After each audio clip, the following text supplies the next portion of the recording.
Assalamualaikum warahmatullahi wabarakatuh. Saya Hani dengan NIM 4422016, mata kuliah Komunikasi Digital dan Media Sosial. Saya di sini ingin mempresentasikan peran dan tantangan e-commerce sebagai media akselerasi nilai pada produk pertanian. Langsung lanjut ke slide yang pertama, yaitu pendahuluan. Nah, e-commerce di Indonesia ini kan berkembang sangat cepat seiring dengan berjalannya meningkatnya penggunaan internet, terlebih lagi pada saat pandemik. Nah, aktivitas jual beli produk pertanian ini juga semakin meningkat melalui online tersebut. Nah, e-commerce di Indonesia berkembang cepat seiring dengan meningkatnya penggunaan internet. E-commerce bisa juga digunakan dalam bentuk fasilitas pembiayaan, terus informasi budidaya, pembelian sarana, prasarana pertanian, juga penjualan hasil pertanian, dan informasi harga input produk, serta pemasaran dan distribusi dari produk pertanian itu sendiri. Nah, e-commerce produk pertanian ini bertujuan untuk mengatasi kesulitan umum yang dialami oleh petani, yaitu keterbatasan dalam akses pasar dan juga keuangan. Jadi, menurut Nambisan pada tahun 2017 menyatakan terdapat 4 manfaat dari e-commerce itu sendiri. Yang pertama, mengurangi biaya transaksi, intermediasi, penyediaan infrastruktur bagi perusahaan, dan untuk memperluas bisnis internal. Lanjut kita ke slide perbedaan marketplace dan juga e-commerce dalam Tokopedia, dalam toko online dan toko online. Yang pertama itu kita lihat pada tabel di slide kedua, ya, ada marketplace, e-commerce, dan juga toko online. Nah, kita bisa lihat kalau istilah umum pada marketplace itu pasar online, istilah umumnya ya. Terus sehingga penjual bisa membuka toko di marketplace. Kalau misalnya e-commerce itu toko online yang besar. Nah, kalau toko online itu sendiri dia memproduksi toko yang kecil. Jadi kalau asal produknya kita dilihat di bawah, asal produk dari marketplace itu sendiri juga berasal dari para pemilik toko yang menaruh atau menjual barang-barang toko online-nya di platform marketplace. Nah, kalau e-commerce itu berasal dari brand e-commerce itu sendiri atau bekerja sama dengan e-commerce. Nah, kalau misalnya toko online dia itu hasil produksi sendiri atau bisa kita bilang homemade. Dia juga dapat dari dropship atau reseller gitu. Terus kalau misalnya metode pembayarannya dari marketplace, kalau marketplace itu pembeli terus masuk ke marketplace lalu ke penjual. Nah, bedanya sama e-commerce, kalau e-commerce dari pembeli langsung ke e-commerce, begitu juga dengan toko online. Terus kalau metode penjualannya melalui website dan aplikasi, sama juga kayak e-commerce, website sama aplikasi. Terus toko online juga marketplace ada, dan sosial media kayak gitu. Biasanya yang tadi saya bilang sebelumnya, marketplace itu biasanya toko-toko online taruh barang jualannya di marketplace kayak gitu. Dan marketplace adalah website pihak ketiga. Jadi dia itu berperan sebagai perantara yang menghubungkan antara penjual dengan pembeli. Sedangkan kalau e-commerce itu digunakan untuk menjual produk-produk yang memiliki website sendiri gitu. Nah, kalau misalnya e-commerce itu bisa disebut juga toko online, tapi dengan skala yang lebih besar, beda dari toko online. Kalau toko online skalanya lebih kecil daripada e-commerce.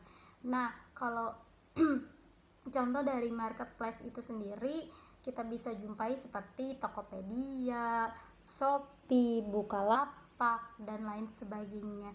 Dan kalau untuk di e-commerce, karena kita sedang membahas pertanian ini, biasanya kita temui di website Tanihub, terus Tanifun, terus Tanifan, ada iGrow, ada Sayur Box, Kecipir, dan lain sebagainya. Nah, kalau misalnya di online, toko online sendiri kita bisa jumpai di Chili, Beli, terus habis itu Brambang.com dan Happy Press kalau kalian tahu. Lanjut ke slide ketiga, yaitu kita bahas tadi udah kita bahas tentang perbedaan e-commerce sama toko online dan marketplace. Terus kita di sini bahas tantangan e-commerce dalam rantai nilai produk pada pertanian. Pertama saya mau jelasin apa sih pengertian dari rantai nilai produk pada pertanian itu. Sebenarnya banyak yang definisiin, tapi saya di sini ngambil perspektif menurut Puspita pada tahun 2018 ya, menjelaskan serangkaian kegiatan dalam nilai dari produsen ke konsumen ya, dibagi menjadi dua. Yang pertama ada aktivitas utama dan aktivitas dukungan. Kalau aktivitas utama itu terdiri dari bahan baku, terus ada produk yang sudah siap, dan juga kegiatan promosi dan lain sebagainya, kayak penjualan produk dan lain-lain, pelayanan konsumen. Nah, kalau misalnya aktivitas pendukung itu terdiri dari pembelian barang, pemanfaatan teknologi, dan juga peningkatan efisiensi dan efektivitas dari penanganan proses seleksi, pelatihan, dan pengembangan sumber daya manusia, dan juga pengelola sistem informasi, perencanaan, dan pengawasan, kayak gitu kalau yang aktivitas dukungan. Tapi kalau yang tadi aktivitas utama itu yang tadi kayak pengelolaan barang baku, terus juga kayak pengiriman barang, produk, dan lain sebagainya. Nah, di sini ada beberapa tantangan dari e-commerce dalam menilai rantai pada produk pertanian. Yang pertama, banyaknya regulasi terkait penjualan karena pajak pendapatan menurut ISO 27001. Lalu regulasi terkait pelayanan jasa keuangan dari otoritas OJK. Yang ketiga ada aturan atau penyediaan 348 infrastruktur telekomunikasi. Dan yang terakhir karena sifat ini kan pertanian ya, sifat produk pertanian ini biasanya mudah rusak atau perishable produk yang tidak bisa memastikan pasokan produk secara teratur dan kualitas produk yang standar, karena kan mudah busuk atau lain sebagainya kayak gitu. Dan oleh karena itu strategi peningkatan daya saing pertanian melalui digitalisasi seharusnya dilakukan secara menyeluruh oleh para pemangku yang kepentingan memperhatikan kesejahteraan petani sebagai sektor utama dari sektor pertanian. Lalu kita lanjut ke slide terakhir, strategi optimalisasi e-commerce melalui penguatan rantai nilai. Di sini kita ada lihat diagram dari SDM, SDA, pasar, keuangan, dan teknologi. Oke, karena e-commerce kan memiliki beberapa kelebihan nih. Yang pertama, banyak jenis produk yang dapat dipasarkan dan dijual melalui internet. Yang kedua, tempatnya itu bisa di mana saja, kita bisa kerjakan di mana saja dan kapan saja. Yang ketiga, kita bisa menerima pesanan melalui telepon, email, SMS, dan lain-lain. Juga cara pembayarannya, yang terakhir, cara pembayarannya mudah karena bisa menggunakan kartu kredit, PayPal, dan juga tunai kayak gitu. Jadi lebih gampang. Tapi terlepas dari itu banyak juga loh tantangannya yang seperti yang tadi di atas. Nah, gimana sih cara optimalisasinya?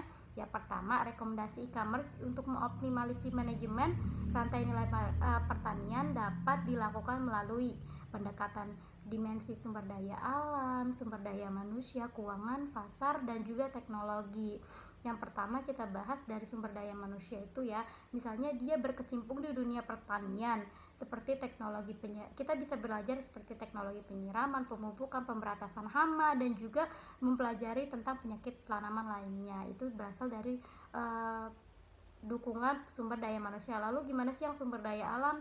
Nah, sumber daya alam itu belum, yang sumber daya manusia tadi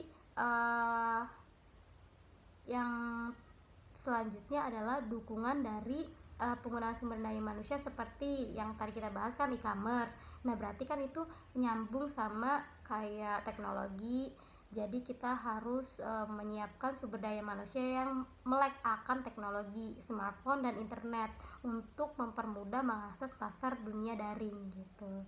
Terus pengolahan sumber daya alam dilakukan untuk mendapatkan komoditas baru, varietas unggul dengan tetap menjaga keberlanjutan ekosistem. Kayak kita paham harus bagaimana mengelola tanaman-tanaman, tumbuh-tumbuhan dan juga pertanian yang memang kita olah kayak gitu.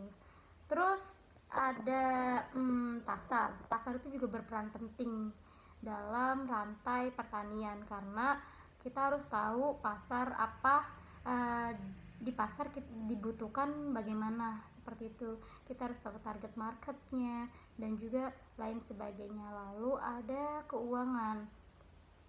Nah, kalau keuangan ini kan bersifat variabel, jadi kita harus menciptakan keuangan yang bersifat inklusif, diperlukan untuk keberlanjutan pertanian dari dimensi ekonomi. Sedangkan kalau pasar yang tadi harus diperlukan peningkatan efisiensi dan efektivitas untuk memotong nilai rantai dari pertanian itu sendiri. Dan kalau teknologi yang tadi saya sebelumnya sebutkan itu nyambung sama SDA. Jadi kita harus mempersiapkan SDA yang unggul dalam bidang teknologi karena kebanyakan petani belum melek akan teknologi. Jadi kita harus menyiapkan itu untuk memberikan dukungan yang lebih baik dan efisien begitu. Dan terlepas dari 5 dimensi tersebut dilakukan melalui beberapa kerjasama yang pemangku kepentingan seperti pemerintah pusat, daerah, akademis, peneliti, dan juga para petani dan aktor-aktor agribisnis itu sendiri gitu. Jadi kesimpulannya adalah untuk menciptakan optimalisasi e-commerce dalam rantai nilai produk pertanian itu sendiri, kita harus sama-sama bekerja sama seperti dari SDA, SDM, keuangan. Kita harus balance guys gitu. Jadi kita siap menghadapi tantangan dari e-commerce itu sendiri gitu. Begitu saja penjelasan dari saya, presentasi dari saya. Kurang lebihnya saya mohon maaf. Jika memang ada salah, mohon dikoreksi. Wabillahi taufiq wal hidayah. Wassalamualaikum warahmatullahi wabarakatuh dan terima kasih.